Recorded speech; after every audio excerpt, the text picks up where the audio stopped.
시청자 여러분 안녕하십니까, 김만음입니다. 문재인 정부 들어 세 번째 남북 정상회담이 오는 18일부터 20일까지 평양에서 열립니다. 지난주 정의용 실장을 단장으로 하는 특사단이 일단 문은 열었는데요. 과연 이번 정상회담이 교착 상태에 빠진 북미 간 협상의 새로운 계기가 될 수 있을지, 남북관계 발전을 속도감 있게 일궈내고 한반도 비핵화의 돌파구가 열릴 수 있을지 이목이 집중되는 상황입니다. 국회방송 연속기획대담 한반도 평화시대 어떻게 열어갈 것인가. 오늘은 남북관계 또 한반도 문제 전문가들과 함께 당면 현안과 과제들 심도 있게 논의해보겠습니다. 남과 북은 9월 18일부터 20일까지 평양에서 2박 3일간 남북 정상회담을 개최하기로 합의하였습니다.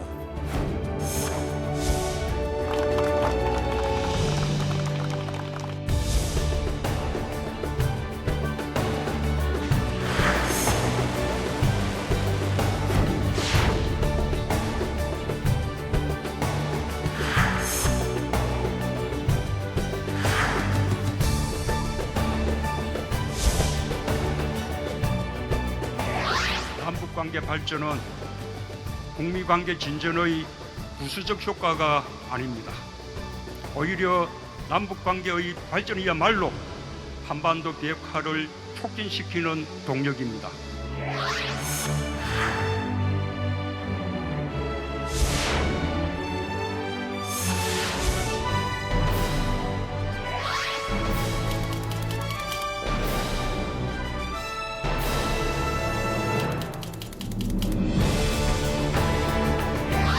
제거 이격과 핵 미사일의 위협으로부터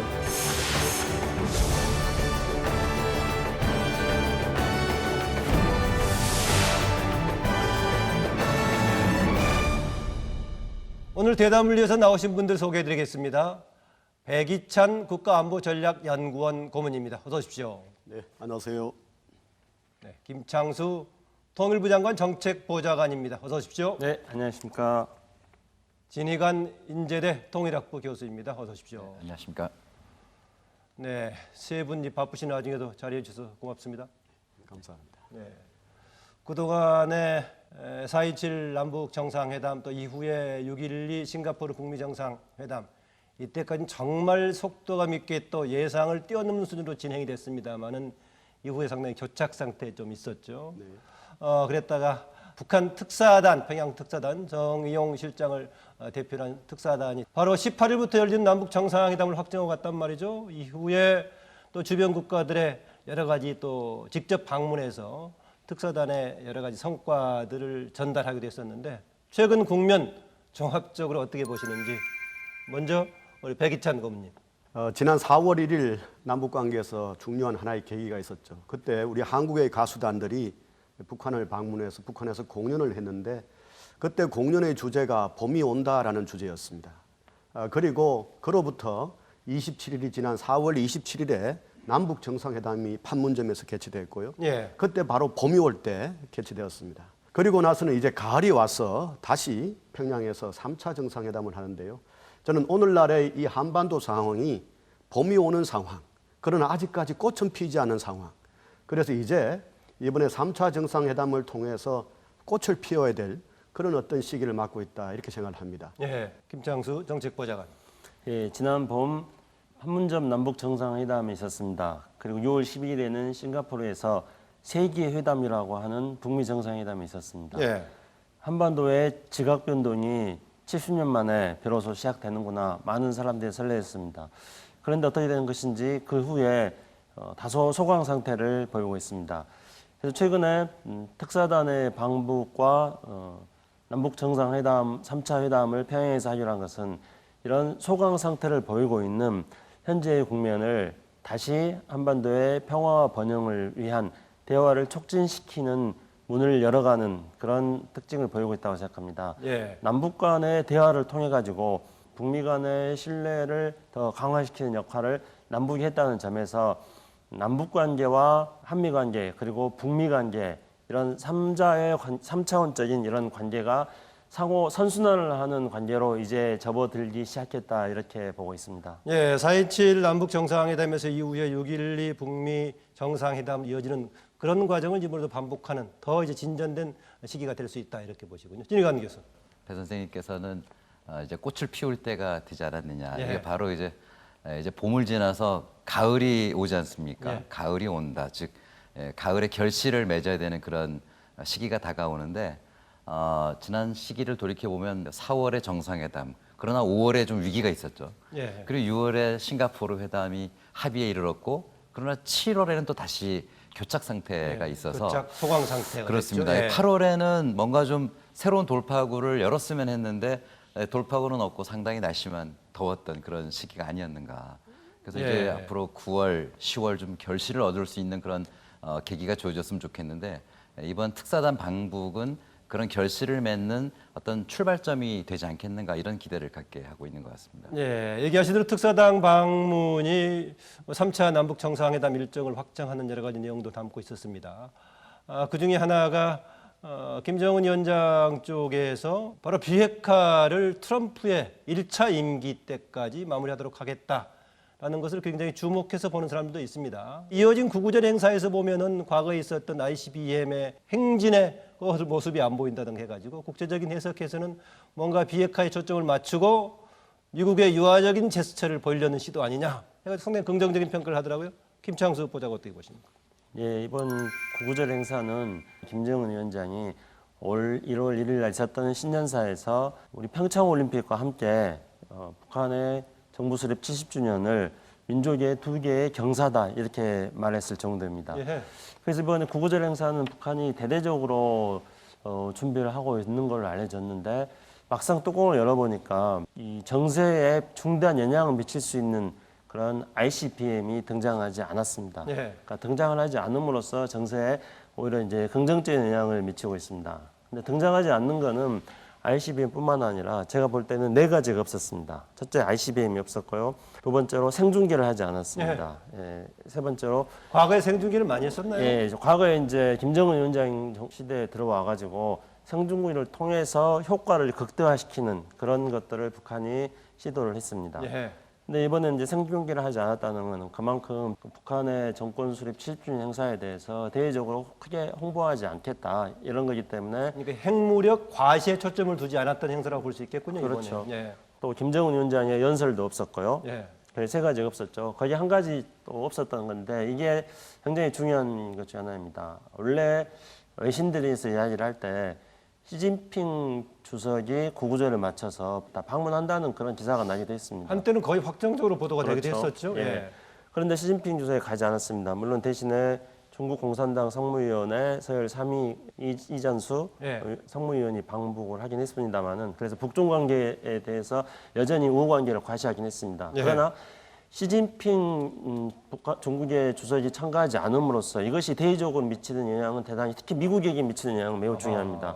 왜냐하면은 트럼프 대통령은 항상 북미 관계가 잘 되려고 하는데 시진핑 주석 때문에 잘 안 된다 이런 중국 핑계론을 대지 않았습니까? 예, 예.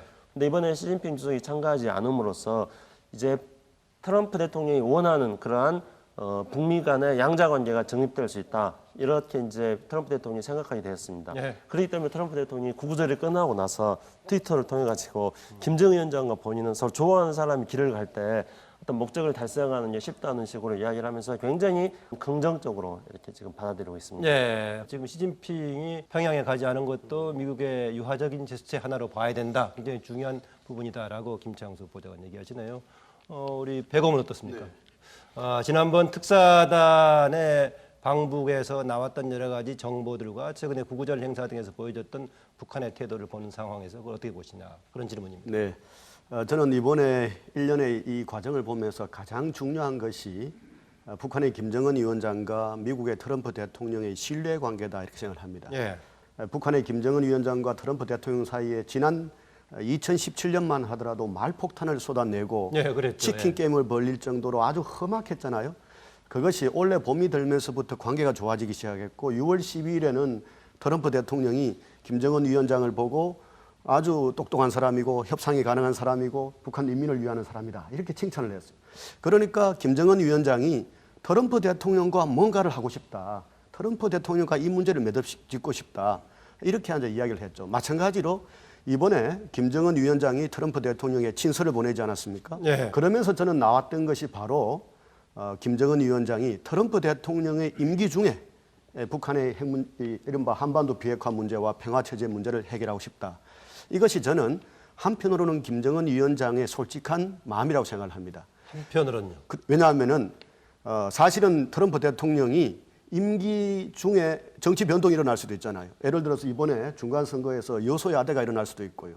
또 탄핵 이야기도 나오고 이런 상황이고 또 그 이후로는 정권이 교체될 수도 있는 가능성이 있는데 예, 그렇죠. 그 과정에서 트럼프 대통령의 임기 중에 북미 관계를 이른바 새로운 단계로 끌어올리고 싶은 이 마음이 저는 이번에 일정표 제시로 나타났다 이렇게 생각을 합니다. 예, 진 교수요.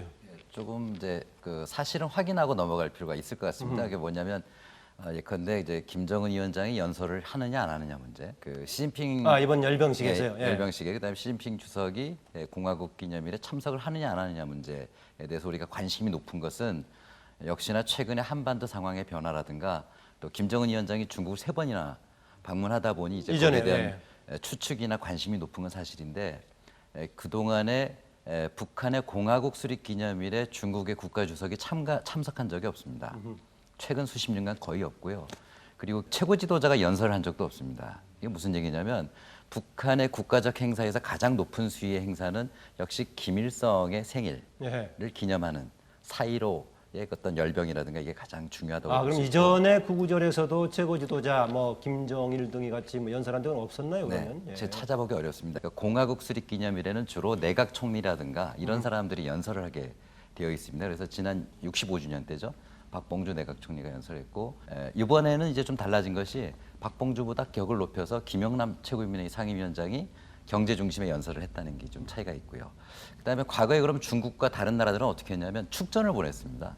그러니까 중국이 했던 것은 주석 그리고 총리 그리고 전인대 대표가 3인이 공동으로 축전을 보내는 형태를 띠었고요.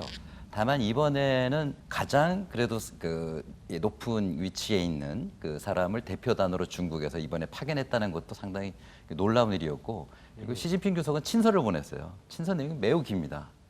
북한과의 앞으로 어떤 일이 있더라도 조중 동맹이 매우 확고하다라는 것을 친서 내용에 담았다. 이것도 이미 과거와는 다른. 그 부분은 아까 우리 김창수 보좌관이 했던 부분하고 약간 좀 달리 해석될 여지가 있는데 오히려 시진핑이 이번에 오지 않음으로써 미국과의 관계, 유대 관계를 더 강조하는 그런 측면이 있었다라고 얘기를 했었는데 내용상으로는 오히려 상당히 이걸 강조했다라고 얘기하시네요. 그렇다 하더라도 70주년에 아주 획기적으로 시진핑 주석이 올 수도 있었겠죠. 왜냐하면 김정은 위원장이 3번이나 방북했기 때문에 삼고초려 아니겠습니까? 한번 나올 수 있는 것인데 거기에 대한 기대는 틀린 건 아닌데 어쨌든 시진핑 주석이 오지 않았다는 것은 어떤 미국에 대한 고려는 분명히 있었을 것이다. 이 해석은 틀리진 않았다고 생각이 됩니다. 북한 공화국 수립 70주년에 대해서 예. 다른 해에 비해서 특별히 강조했던 것은 이번 70주년은 의미가 또 달랐기 때문입니다. 우선은 이번 70주년은 북한의 김정은 체제가 들어와가지고 우리가 쓰는 용어로 정상 국가화 시도 이런 표현을 많이 하지 않습니까? 그래서 어떤 국제적인 그런 표준에 맞춰가지고 북한이 움직이려는 그런 모습들을 많이 보이고 있었기 때문에 그리고 이제 올해 들어와서 북한의 건군절도 과거에는 북한의 어떤 이른바 빨치산의 창립일을 북한의 군대 수요일을 했는데 이번에는 북한의 정식 국가의 군대가 만들어졌던 2월 8일을 건군절로 바꿨습니다. 그렇기 때문에 국가의 기능을 올해 들어와서는 북한에서 중요시 여기는 그런 상황이었습니다. 그런 시점에서 맞이했던 공화국 수립 70주년이기 때문에 그리고 또 북한의 김정은 위원장이 신년사에서 강조를 했기 때문에 그래서 이번에는 성대하게 치를 수 있다 이런 점이 이제 우리가 주목했던 이유였습니다. 그리고 최근에 또 어떤 둘러싼 국제 정세가 굉장히 긴박하게 돌아가고 있는 상황이었기 때문에 이번 북한의 공화국 수립 70주년을 계기로 해가지고 북한이 어떠한 메시지를 대외적으로 강하게 표출할 수도 있을 거라고 생각을 했던 것입니다. 그런데 이런 것과는 전혀 다르게 우리 북한이 여느 해와 비슷하게 평범하게 강한 메시지를 전달하지 않음으로써 오히려 주변 정세를 풀어나가는데 굉장히 중요한 단초로 만들었다는 북한의 그것도 전략이라면 전략일 수 있으리라고 봅니다. 예, 이번에 그러니까 구구절 행사에서는 주어진 한반도 문제를 푸는데 전략적인 접근의 요소가 컸다라고 좀 봐도 되겠군요. 예, 그렇습니다.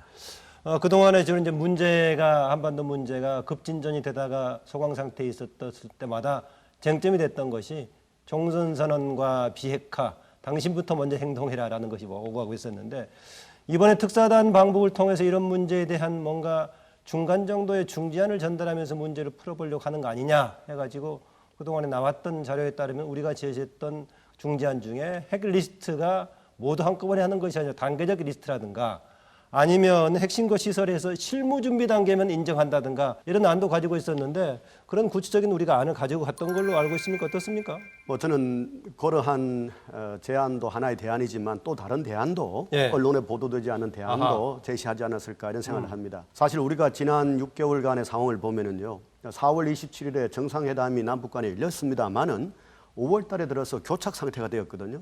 근데는 그때 교착 상태가 됐던 이유는 군사적 긴장 때문이었어요. 당시 한미연합군이 맥스 선더라는 군사훈련을 함으로써 북한이 여기에 대해서 문제를 제기하고 고위급 회담을 중단시키고 예. 하면서 교착 상태가 됐거든요. 그런데 이 군사적 긴장이 결국은 한미연합훈련의 중단이라는 형태로 나타남으로써 해결이 되었어요. 그것이 북미 정상회담을 통해서 됐습니다만은 근데 이제 그 군사적 긴장 완화 그러면 이제 공식화된 것은 6월 12일 싱가포르 북미 정상회담에서 나왔었지만 예. 한미 연합훈련에게 이미 사전에 서로 간에 실무 간에 전달이 됐던 내용으로 봐야겠군요. 결국은 그 교착 상태를 푸는 문제가 과정에서 이미. 긴장 완화라는 것이 되지 않으면은 교착 상태가 풀릴 수 없는 이런 상태가 되었죠. 그런데 이 군사적 긴장 완화 그 다음으로 이제 제기됐던 문제가 종전선언이라는 거죠. 예. 북한에서는 핵실험과 미사일 실험을 중단하고 동창리 핵시설 거기 앉아 미사일 시설까지 폐쇄하는 이런 조치를 취하는데 왜 미국에서는 종전선언이라는 대가를 주지 않느냐라는 거죠. 그런데 미국에서는 핵실험 중지, 미사일 실험 중지하는 것 중지 정도로 종전선언과 대등하게 교환될 수 있는 건 아니다. 네. 거기서 한 발 더 나가서 예를 들어서 핵시설에 대한 신고, 리스트 제출. 저는 거기에다가 만일 더 한 발 더 나간다면은 예를 들어서 북한의 핵시설, 미사일 시설의 가동 중단 또는 동결, 폐쇄 이런 수준이 뭔가가 나와야만 종전선언이라는 그런 어떤 패키지가 만들어지지 않을까 이런 생각이 들어요. 예. 그래서 그것을 위한 조금 더 세분된 타협점 이런 것들을 이번에 특사단이 그리고 나아가서는 앞으로 북미 정상회담에서 논의될 가능성이 높다 이렇게 봅니다. 네, 물론 정영 실장이 방북하고 와서 돌아와서 김정은 위원장이 여러 가지 핵시설이라든가 또 엔진 실험장 같은 게 파괴했다는 것을 상당히 적극적으로 했는데 국제사회가 몰라준다라고 얘기는 하긴 했었는데 미국은 부족하다 이거죠. 예, 지금 이제 배고문 얘기를 들으면은 뭐 상당히 이후로 행동할 것은 뭔가 북한에서 조금 더 비핵화 조치를 적극적으로 해야 되지 않느냐 그런 건데 특사단에서도 대체로 그런 입장에서 전달을 좀 했다고 보시면 어떻습니까? 그 특사단에서 종전선언과 이른바 이제 비핵화에 대한 초기 조치에 대해서 예. 어떤 수준으로 교환할 것인지 그게 어떻게 논의됐는지 지금 시점에서는 알기는 어렵습니다. 혹시 알고 있는데 얘기를 못하는 거 아닙니까? 많은 시간이 지나면은 제가 지금 어떤 상태인지에 대해서 고백을 할 수 있겠습니다. 일어난 다음에 설명하는 건 별로 없고 의미가 없고요. 알겠습니다. 예, 뭔가 좀 그런데, 있다. 예. 아니 어떻게 논의됐는지는 알 수가 없습니다. 예. 그런데 많은 전문가들과 언론은 그렇게 예측을 했었죠. 종전선언과 북한의 비핵화에 대한 어떤 초기 조치가 서로 교환될 수 있을 것이다. 동시에 예측을 같이. 했는데, 예. 그런 상태에서 트럼프 대통령도 특사단의 방북을 환영하고 있습니다. 시진핑 주석도 환영하고 있습니다.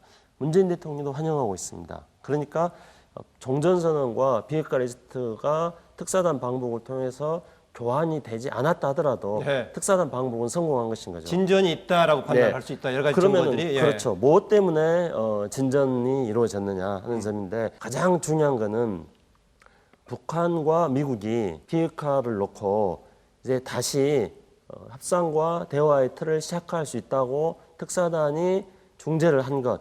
이게 저는 가장 큰 이번 특사단 방북의 성과라고 생각합니다. 예. 그리고 그것을 뒷받침해 주는 것으로서 김정은 위원장이 종전선언과 주한미군 철수는 별개의 문제라고 밝혔던 점과 비핵화의 시간표로서 네. 트럼프 대통령의 1차 임기안이 하겠다. 이것들을 이제 말한 게 협상을 시작할 수 있다는 것을 뒷받침해 주는 사례였다 이렇게 봅니다. 예, 종전선언과 비핵화 어느 걸 더 먼저 할 것인가 어느 단계로 동시에 추진할 것인가 이 딜레마 속에서 문제를 풀어가려고 우리가 했던 중재안, 꼭 중재안이 아니더라도 어떤 방식으로 풀어가야 할 것인가 뭐 그런 점으로 봐야겠죠. 우리가 이제 종전선언 얘기를 하면서 예. 저희들도 좀 헷갈릴 때가 많이 있는데 과연 종전선언이 바로 평화체제로 들어간다는 약속이냐 아니냐 이건 정확히 뭐라고 얘기하기는 어렵거든요. 근데 북이 볼 때는 아마 이것은 어떤 법률적인 그 국제법적인 효력이 있는 것이 아닌데 선언임에도 불구하고 왜 미국이 이걸 못하는가 여기에 대해서 상당히 그동안에 불만이 있었던 것 같습니다. 그럼에도 불구하고 흥미로운 것은 트럼프에 대한 신뢰만큼은 절대 그거는 끊지 않고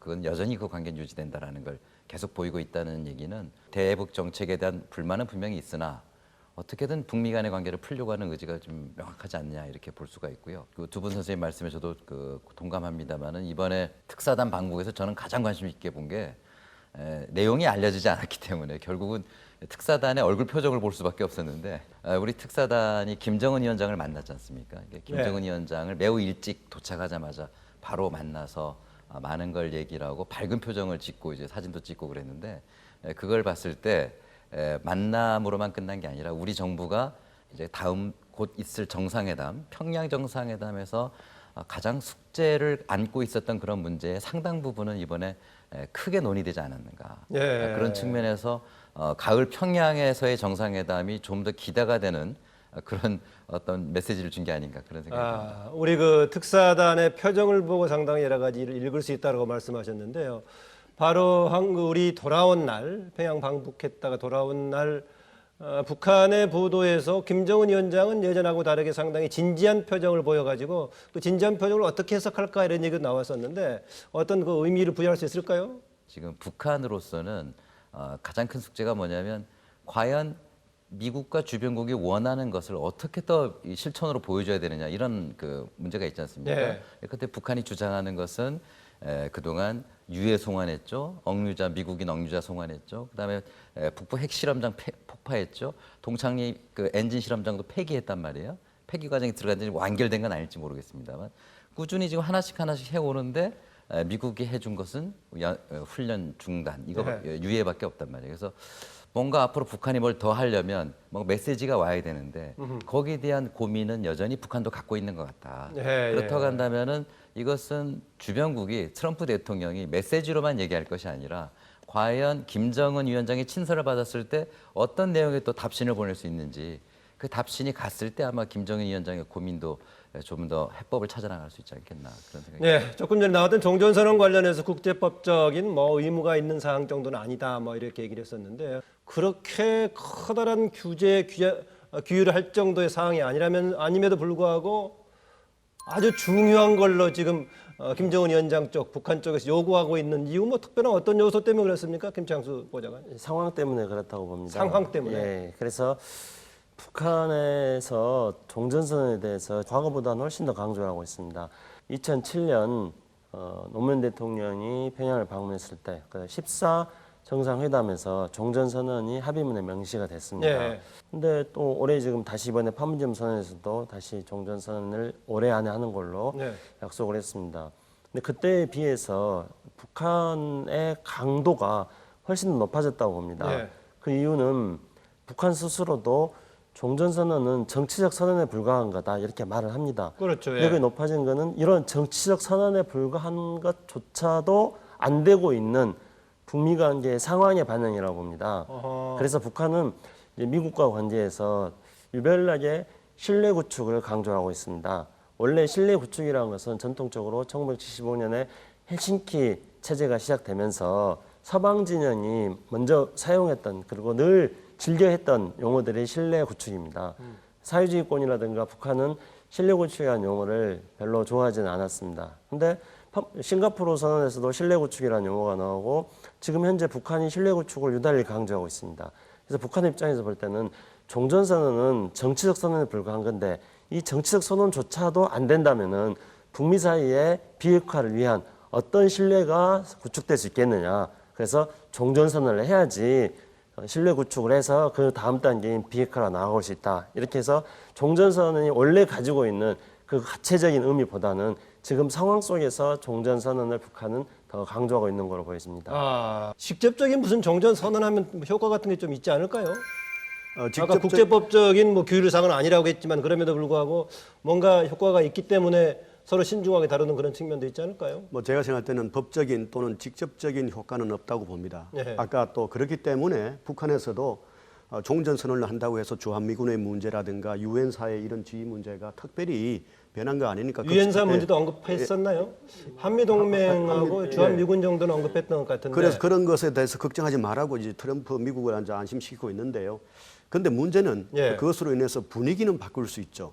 그러니까 전체적인 종전선언의 분위기 속에서 기존의 한미연합훈련이라든가 이런 것들이 점점 예. 이제 존재의 근거를 잃어갈 가능성이 높아지고요. 저는 이러한 내용의 문제만이 아니고 종전선언이라는 것의 당사자 문제도 여전히 매우 중요한 문제라고 예. 봅니다. 사실은 2007년 남북정상회담에서는 3자 또는 4자라고 그러지 않았습니까? 그것을 이번에 판문점 선언에서 남북미 또는 남북미중 예. 이렇게 4자를 이야기했단 말입니다. 원래 종전선언이란 말은 2006년도에 부시 대통령이 끄집어냈던 거거든요. 그 노무현 대통령 이야기하면서 이렇게 끄집어 나왔는데, 그런데 이것이 그때부터 이야기했고 트럼프 대통령도 사실은 초기에는 종전선언을 할 수 있는 것처럼 이야기를 했거든요. 그런데 시간이 갈수록 종전선언에 대해서 후퇴하고 오히려 엄격해지고 유보하고 이렇게 됐어요. 네. 저는 그 이유 중에 하나가 아마도 북한과 남북미 사이의 종전선언보다는 지금에 와서는 남북미중, 달리 말해서 한반도 문제에 중국이 본격적으로 개입하게 들어오는 예. 이것이 저는 종전선언 프로세스로 이제 그것이 거의 확실해지면서 결국은 또 그러면 북한은 왜 그렇게 중국을 그러니까 개입시키- 정치적 선언이라고 하는 아주 초보적인 선언에서도 중국과 같이 해야 그렇죠. 되고 할 해야 수밖에 된다는 없다. 거죠. 예. 이제 한반도의 문제 또 한반도의 미래 문제가 단순하게 70년간의 전쟁 문제만이 아니라 미래 문제에 중국이 들어오는 문제에 대해서, 그리고 그 중국이 들어오는 문제를 북한의 김정은은 세 차례의 북중 정상회담을 통해서 중국으로부터 강하게 압박을 받았죠. 예. 그러면서 제가 생각할 때는 일정 정도 미국이 후퇴하는 이런 어떤 역작용도 있지 않을까, 이런 생각을 저는 좀 해봅니다. 진 교수님은요? 뭐 이를테면 일반 사회에서 우리 MOU 체결하듯이 서로 양해각서라는 게 있지 않습니까? 그런 거 체결했을 때는 법적인 효력은 없죠. 다만 서로 정말 여기에 관심이 높다라는 걸 보이는 것이지만 우리는 그런 것들을 홍보하지 않습니까? 이러한 우리 관계로 앞으로 발전할 여지가 있다, 이렇게 얘기를 하는 것이기 근데 때문에 사자 중국을 포함한 사자 간에 초반부터 여러 가지 정비가 되고 동참하는 방식이 될 수밖에 없다. 이렇게 지금 백예찬 고문은 보고 있는 것 같은데 어떻습니까? 네, 그거는 근데 저는 그 조금 이제 우리가 다른 것도 봐야 될 필요가 있다고 하는 게 뭐냐면 종전이라는 것은 서로 이제 앞으로 싸우지 않고 예. 신뢰를 쌓는 관계로 발전하기 위한 출발점이라고 볼 수 있다면 북한은 미국과 특히 미국과의 종전선언은 매우 중요하다고 볼 수 있을 겁니다. 예. 여전히 수교하지 않은 나라이기 때문에 그렇죠. 근데 대한민국이나 중국 같은 경우는 이미 서로 냉전 해체 이후에 각각의 서방과 다 수교를 했단 말입니다. 저희도 이제 92년에 중국과 수교를 했고 중국과 미국은 일찌감치 수교를 했고 이 수교했다는 것은 뭘 의미하냐면 서로 설린 우호 관계를 갖겠다는 예. 그런 표현이기 때문에 종전선언에 준하는 그런 효력이 있다라고 볼 수가 있다고 한다면 북한은 아니다라는 얘기입니다. 그래서 지금 북한이 종전선언을 요구하는 어떤 그런 배경하고 또 중국이 참여의 의지를 갖는 것은 매우 다르다. 예. 그래서 우선 북한만이 참여하는 종전선언도 상당히 큰 의미가 있기 때문에 중국이 한 발 양보할 수도 있는 문제라고 그렇게 양보할 수도 보여집니다. 있다. 그러니까 예. 종전선언에 매달리는 게 아니라 그러나 국제법적인 효력이 있는 평화체제에서는 그거는 휴전협정, 정전협정 당사자인 중국이 절대 빠지려고 하진 않겠죠. 예. 근데 종전선언은 여러 가지 어떤 가치가 해당국마다 차이가 있다, 그렇게 볼 수 있지 않느냐 생각이 듭니다. 기본과 상식으로 돌아가자 이렇게 생각합니다. 예. 무슨 말씀이냐면은 국제사회에서 역사적으로 전쟁을 종결을 하는데 종전선언이 있었던 사례는 없습니다. 국제사회에서는 전쟁을 종결하는데 두 가지 형태의 조약이 있었습니다. 하나는 휴전협정입니다.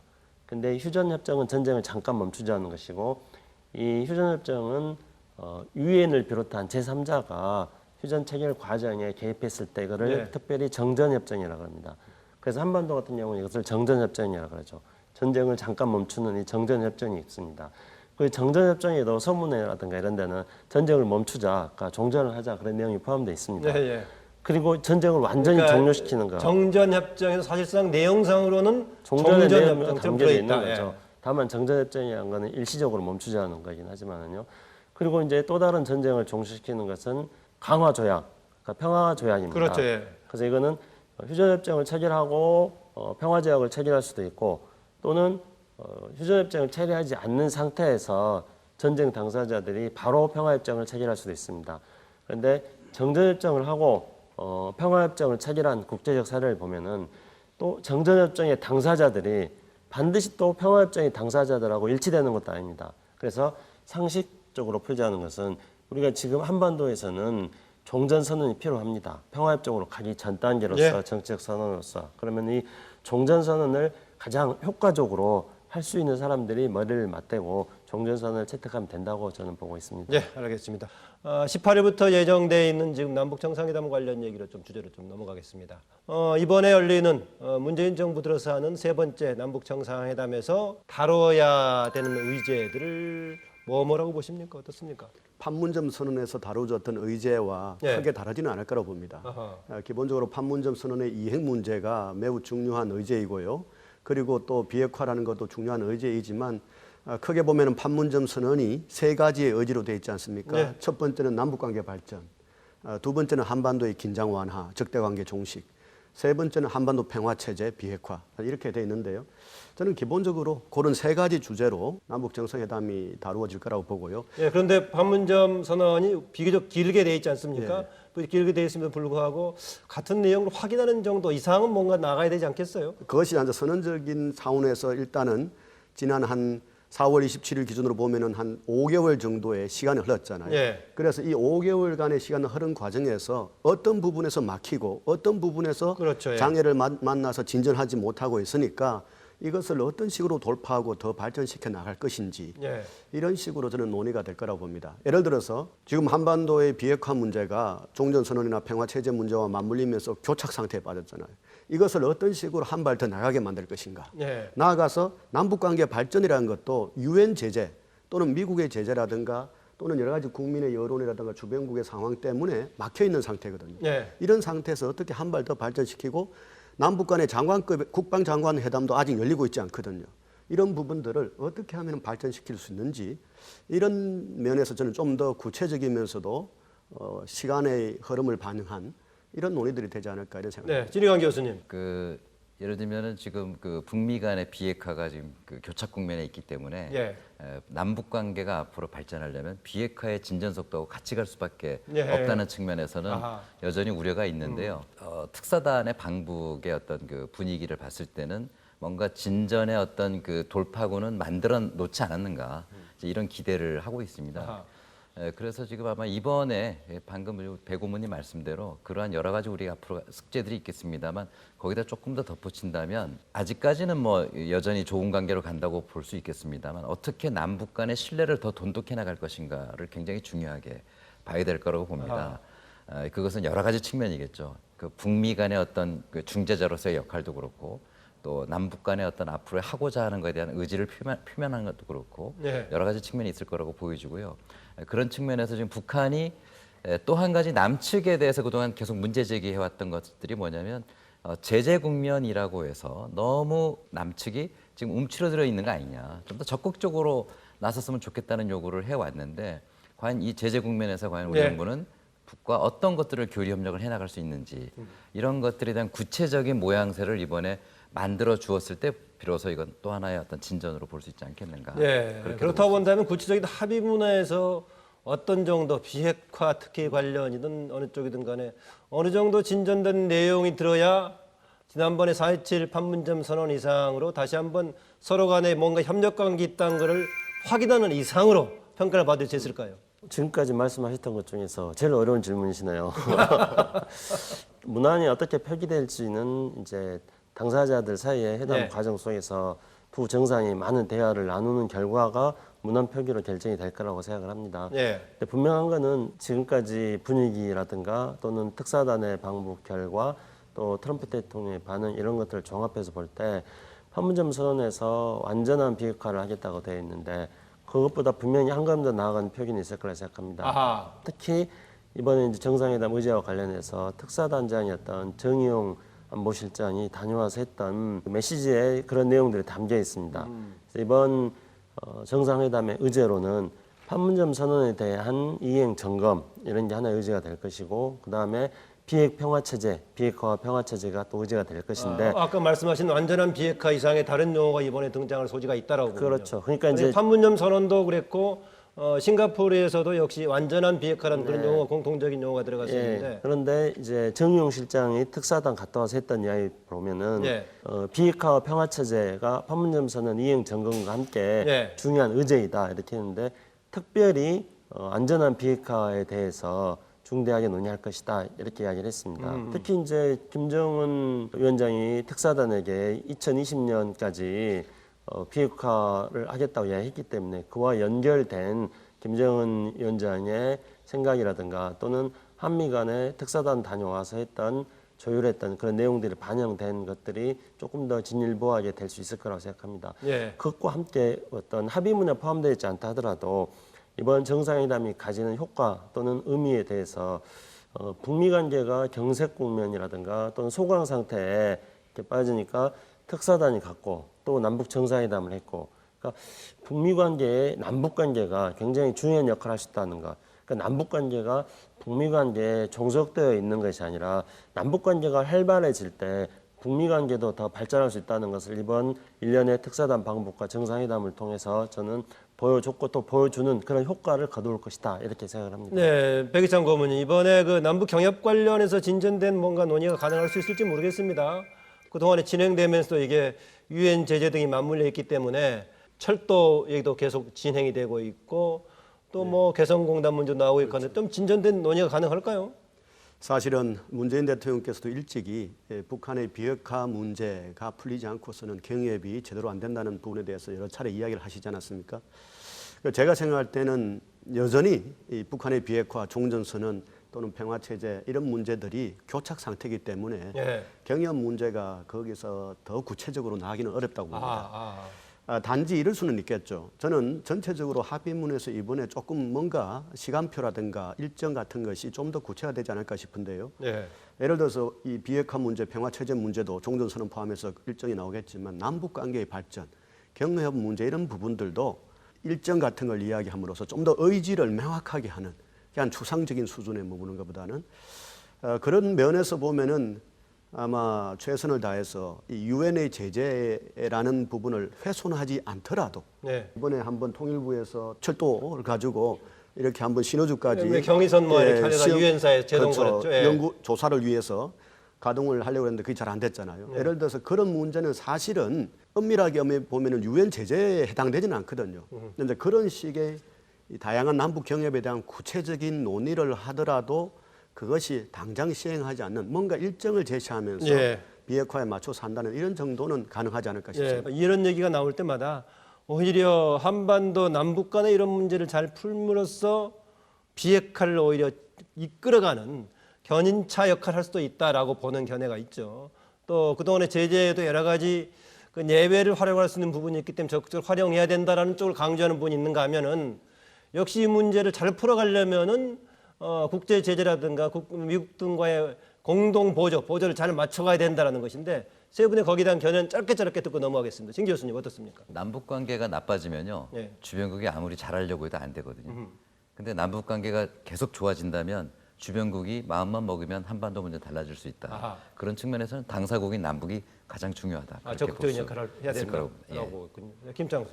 남북 관계가 중요하고 남북의 협력이 주변 국가들의 협조를 이끌어낼 수 있다고 생각합니다. 예. 그렇지만 또 주변 국가들과의 관계를 우리가 어떤 소홀히 여기면서 남북 관계가 홀로 발전하기는 어렵다고 봅니다. 그래서 남북 관계 발전과 주변 국가의 협력이 상호 선순환 관계를 이룰 수 있도록 상호 영향을 미치면서 같이 발전할 수 있는 길을 택해야 된다고 봅니다. 예, 바로 당위적인 얘기는 맞는데 현재의 어려운 국면에서 얼마나 우리가 좀 더 주체적으로 뚫고 나갈 여지가 있는 건지 예. 비핵화를 공동 보조를 맞추는 게 중요한 건지 그런 얘기입니다. 저는 이 대목에서 저는 이전에 김대중 대통령께서 즐겨 쓰셨던 말이 좀 생각이 납니다. 예. 정치 지도자는 국민으로부터 반발 앞서라. 반걸음 리더십을 얘기했었죠. 그러니까 우리가 보통 생각할 때는 한 걸음도 아니고 또는 안 가는 것도 아니고 반발 앞서는 이 지혜를 이야기하셨는데 저는 마찬가지로 아하. 이 국제사회, 특히 미국을 비롯한 국제사회와 염두에 두면 국제사회가 봤을 때 한 발 앞서간다라고 생각하면 안 될 것 같아요. 예, 예. 반발 정도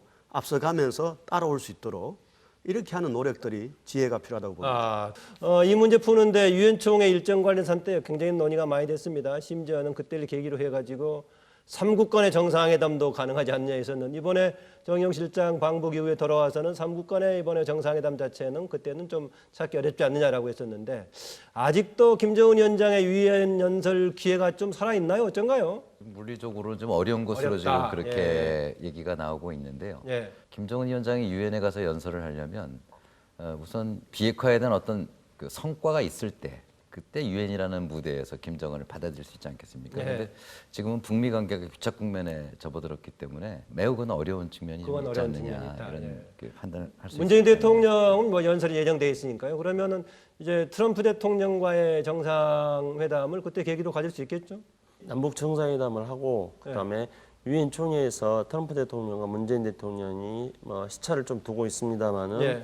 연설을 하기로 돼 있기 때문에 남북 정상회담의 결과를 가지고 트럼프 대통령과 협의하는 그런 문재인 대통령의 노력이 진행될 걸로 생각합니다. 예. 지금 미국과 남북 간의 삼국 관계를 중심으로 얘기했는데 백이찬 고문은 중국의 역할을 아까 뭐 중요하게 강조를 했습니다.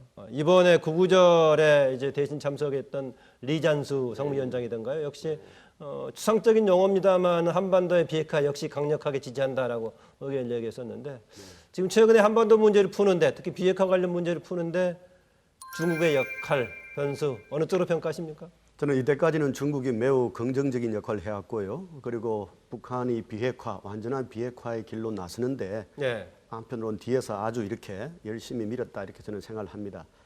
그런데 트럼프 대통령이 중국에 대한 발언을 보면은 좀 특별한 것이 있다고 봅니다. 사실 트럼프 대통령이 김정은 위원장에 대해서는 비판을 하지 않아요. 비난도 하지 않고. 그런데 중국에 대해서는 집요하게 중국이 손을 떼라 그러고 중국의 역할에 대해서 부정적인 역할을 하고 있다고 지속적으로 이야기를 하고 있거든요. 저는 이 대목에서 우리가 읽어야 될 것은 미국이 우려하는 바가 무엇인가라는 거예요. 미국이 우려하는 바는 혹시라도 중국과 북한의 관계가 3차의 정상회담을 거치면서 이른바 북한에 대한 경제 제재가 완화되고 그것이 이른바 밀무역 형태가 요새 완화되고 있다는 이런 표현이 있는데요. 네. 그렇게 하면서 북한으로 하여금 비핵화의 추동력을 잃어버리는 것은 아닌가. 또 다른 한편으로는 중국이 아까 말씀드렸던 종전선이든 또는 한반도 문제에 개입함으로써 중국의 한반도에 대한 영향력이 더 강해지는 것이 아닌가. 여기에 대한 우려를 어떤 식으로 해소할 것인가가 난제 중의 난제라고 봅니다. 이 문제를 우리 한국 정부가 어떻게 또 풀어나갈 거냐라는 그런 면에서 저는 이번에 특사단이 정의용 실장님은 중국으로 그리고 서훈 원장님은 일본으로 가지 않았습니까? 기존에까지는 보면은 물론 다 갔습니다만은 미국을 제일 우선시했는데 물론 미국과는 전화도 하고 또 이번에 유엔 총회가 일정이 있기 때문에 그럴 수도 있습니다만은 저는 중국과 일본의 힘을 또는 협력을 이끌어내면서도 미국의 이 우려를 해소하는 이런 어떻게 보면 다차 반영식 네. 이것이 저는 필요하다 이렇게 봅니다. 네, 진 교수님 중국 변수에 대한 이제 평가입니다. 예. 분명히 트럼프 대통령은 중국에 대해서는 굉장히 그 견제하고 있는 건 맞는 것 같습니다. 그런데 최근에 폼페이오 국무장관의 방북이 취소됐을 때 트위터에 올린 글을 보면 중국을 비난하는 것 같지만 결국은 우리가 이걸 다 이뤄내지 못했다라는 쪽에 포인트를 두고 있었거든요. 예. 그 얘기는 중국은 앞세웠지만 결국은 북미 간의 내부 조율이라든가 여러 가지가 있었던 게 아닌가 이런 얘기가 있고 그다음에 중국하고는 관세 문제 가지고 많이 마찰은 빚어지고 있지만 한반도 문제는 어쨌든 같이 가야 되는 그런 협력 대상이란 말이에요. 예. 그런 점에서 본다면은 아직까지는 한반도 문제를 이른바 무역 전쟁이라는 것이 한반도 문제 조금은 미치겠지만 그렇게 결정적인 연기가 있는 건 아니다라고 네, 보고 그리고 있군요. 조금만 더 말씀드리면 트럼프가 오래전에 한 이야기입니다만은 남북 관계는 돈이 좀 들겠지만 그러나 일본과 중국도 그런 협력을 할 것이다 이런 얘기를 했지 않습니까? 이 얘기는 뭐냐면 세계금융기관의 주요한 주축국 중에 하나인 중국과 일본이 앞으로 한반도의 어떤 변화 과정에서 역할을 해주길 바라는 게 또 트럼프의 입장이기도 하고 그러니까 그런 측면에서는 트럼프는 어쨌든 양쪽의 가치를 전부 다 지금 저울질하고 있는 그런 상황에 있는 게 아닌가 보여집니다. 네, 김창수 정책보좌관 지금 중국 변수 얘기하고 있습니다. 네. 그 한반도 문제에서 주요한 당사자는 남북한이죠. 남북한 주요한 당사자인데 이해관계를 또 깊이 가지고 있는 당사자는 또 미국입니다. 그리고 중국은 또 배제할 수 없는 당사자입니다. 그래서 이 4개국이 어떤 역할을 하느냐가 중요한데 저는 4개국의 역할은 다 다르다고 봅니다. 우리가 북미 관계를 진전시키는데 지금 굉장히 역할을 긍정적으로 잘하고 있다고 봅니다. 근데 중국 역시 해야 될 거는 중국이 원하는 거는 한반도의 평화와 안정 그리고 대화와 협상을 통해서 한반도에 비핵화를 한다. 이런 게 중국의 목표입니다. 이번에 리잔수 상무위원이 북한 가가지고도 구구절에 가서도 그런 입장을 동일하게 반복을 했습니다. 그러면은 한반도 평화 안정과 비핵화를 하기 위해서는 중국 역시 북미 관계가 예. 진전을 이룰 수 있도록 중국 역시 중국의 역할을 하는 게 필요하다고 생각합니다. 아, 중국도 뭐 그런 쪽으로 지금 인식을 하고 있는 것 같습니까? 어떻습니까? 중국과 또 미국 간에 우리 진 교수님 말씀하신 것처럼 또 무역 전쟁이라는 미묘한 문제들이 있고 예. 또 중국의 언론이나 중국의 어떤 여론을 형성하는 또 지식인들 사이에서 예. 한반도 문제에 중국이 또 보다 적극적으로 참여해야 된다는 여론도 있고 그래서 중국 당국이 그런 것들을 완전히 배제할 수는 없을 거라고 생각합니다. 예. 하지만 지금까지 이렇게 쭉 본다면은 중국이 북미 관계 발전을 통해서 한반도의 비핵화를 이루고 그 결과로서 한반도의 평화와 안정을 이루어야 된다는 그런 어떤 중국의 역할에 대해서는 뭐 중국이 나름대로 하고 있다고 보여집니다. 특사단의 방북에 대해서도 예. 중국은 그런 점에서 적극적으로 환영의 입장을 표명한 바 있습니다.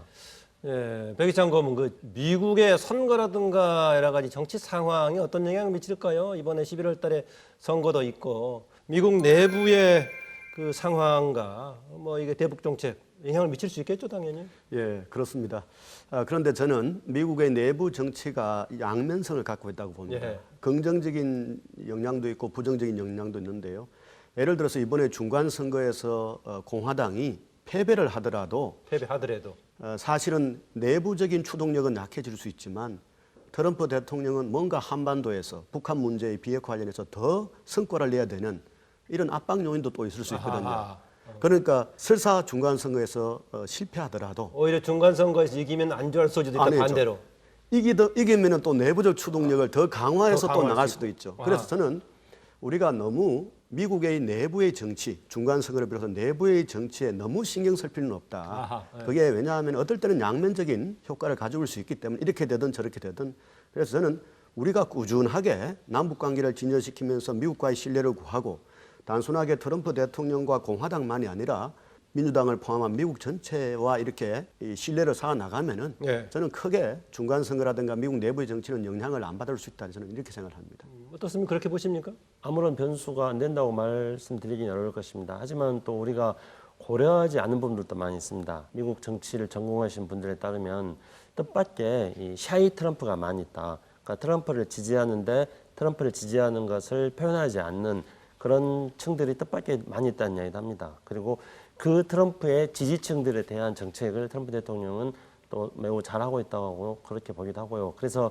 이 미국의 중간선거 결과가 어찌 될지 우리가 정확하게 알 수는 없습니다만은 그러나 저는 트럼프 대통령이 오바마 대통령에 비해서 한반도 문제를 자신의 정책의 최우선순위로 올려놓고 있다는 점, 이 점이 남북관계를 비롯한 한반도 문제를 푸는데 굉장히 중요한 동력으로 작용하고 있습니다. 그래서 미국의 국내 정치적인 요소와 상관없이 한반도 문제에 대해서 미국이 적극적으로 역할을 하게끔 우리가 다방면적으로 우리 백이찬 고문이 말씀하신 것처럼 흔히들 그런 거를 공공외교라고 이야기를 하는데 네. 우리가 미국의 어떤 시민사회라든가 미국을 움직이는 그런 여론을 형성하는 많은 층들을 대상으로 해서 한반도 문제의 중요성들을 미국에 적극적으로 알리는 그런 노력들을 계속 경주해야 된다고 봅니다. 예, 미국은 그렇고요. 진희강 교수님, 북한의 경우는 이제 체제가 특수성이 또 있죠. 그럼에도 불구하고 여러 가지 정치 경제적인 요건 때문에 지금 한반도 비핵화 이런 문제를 푸는데 뭔가 제약된 타임 스케줄 같은 게 특별하게 우리가 주목할 부분이 있을까요? 우리가 좀 주목해야 될 필요가 있는 게요. 예. 2016년에 36년 만에 7차 당대회를 열었지 않습니까? 그때 그 국가경제개발 5개년 계획을 발표를 했어요. 근데 5개년 계획이 그냥 늘상 있는 계획이 아니고요. 예. 김일성 시대에 87년에 세웠던 3차 7개년 계획 이후에 예. 무려 30년 만에 나온 계획입니다. 그리고 당대회와 같이 가는 5개년을 잡았고요.